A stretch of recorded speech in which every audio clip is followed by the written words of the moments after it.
No due certificate জমা না দেওয়ার বাতিল বিজেপি প্রার্থীর দেবাশিস ধরের মনোনয়ন।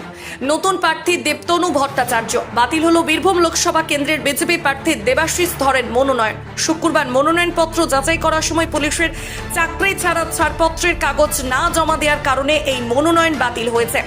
শীতলকুচি গুলি চালানোর ঘটনার সময় পুলিশ সুপার ছিলেন দেবাশিস ধর। ওই ঘটনার জন্য রাজ্য সরকার তাকে সাসপেন্ড করে, তার বিরুদ্ধে ভিজিল্যান্স তদন্ত চলছে। এবারে লোকসভা নির্বাচনে প্রার্থী হওয়ার জন্য তিনি চাকরি থেকে অব্যাহতি নেন, কিন্তু কেন্দ্রীয় সরকারের ছাড়পত্র পেলেও রাজ্য সরকারের ছাড়পত্র এখনো পাননি। এই কারণে বাতিল করা হলো বিজেপির প্রার্থী দেবাশিস ধরের মনোনয়ন। যদিও প্রার্থী দেবাশিস ধরের অভিযোগ, কেন্দ্রীয় সরকারের ছাড়পত্র থাকা সত্ত্বেও কেন বাতিল হলো মনোনয়নপত্র, তাই হাইকোর্টের দ্বারস্থ হচ্ছেন বলে জানান দেবাশিস ধর। প্রার্থী পদ বাতিলের আশঙ্কায় গতকালই মনোনয়নপত্র জমা দেওয়ার শেষ দিনে দলের নির্দেশে বিজেপির হয়ে মনোনয়নপত্র জমা দেন দেবতনু ভট্টাচার্য। সংঘ পরিবারের দেবতনু ভট্টাচার্য 90-এর দশকে RSS-এর প্রচারক হিসেবে সিউড়িতে আসেন, পরে মহকুমায় প্রচারের দায়িত্ব পান। বর্তমানে তিনি বিজেপির 4টি লোকসভা নিয়ে ক্লাস্টার ইনচার্জ হিসেবে দায়িত্ব সামলাচ্ছেন। বীরভূম, বর্ধমান, বোলপুর ও কাটোয়া লোকসভায় তিনি দলের পর্যবেক্ষক। সিউড়ির দলীয় কার্যালয়ে বসে দেবতনু ভট্টাচার্য বলেন, বুথভিত্তিক সংগঠন রয়েছে বিজেপির।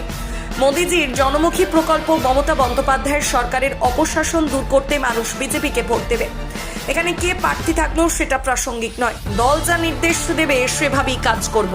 সার্টিফিকেট যেটা কি বলে ওনারা ইসিআই থেকে ক্লারিফিকেশান নিয়েছিলেন, ওটা মানে ইয়ের জন্য ওটা টেকনিক্যাল ডিফেক্ট হিসাবে ধরছেন, ফলে ওটাও নাকি মানে এই মুহূর্তে অ্যাকসেপ্ট করা যাচ্ছে না।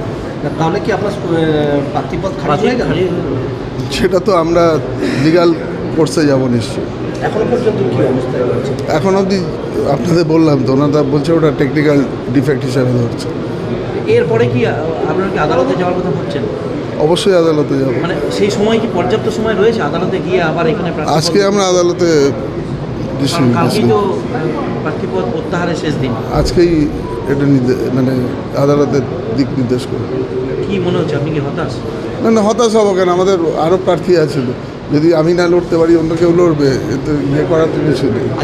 ধারে ভারে তো আপনি অনেক হেভিওয়েট ছিলেন। দেখুন, আমরা এমনিও জিতবো, সেই ক্ষেত্রে কি মানে আমরা এমনিও জিতবো, এটা নিয়ে কোনো দ্বিতীয় কোনো বক্তব্য অবশ্যই সেটা নিয়ে কোনো মানে এনওসিটা দেওয়া হলো না কেন? শুধুমাত্র প্রার্থী হলেন বলে?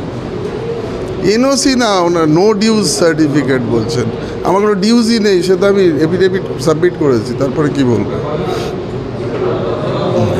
সারাদিনে আপনার এলাকার খবর দেখতে আমাদের বাংলা দিশা ডিজিটাল ফেসবুক ও ইউটিউব পেজটি লাইক করে রাখুন এক্ষুনি। আপনারা দেখছেন আমার বাংলার নতুন দিশা, বাংলা দিশা।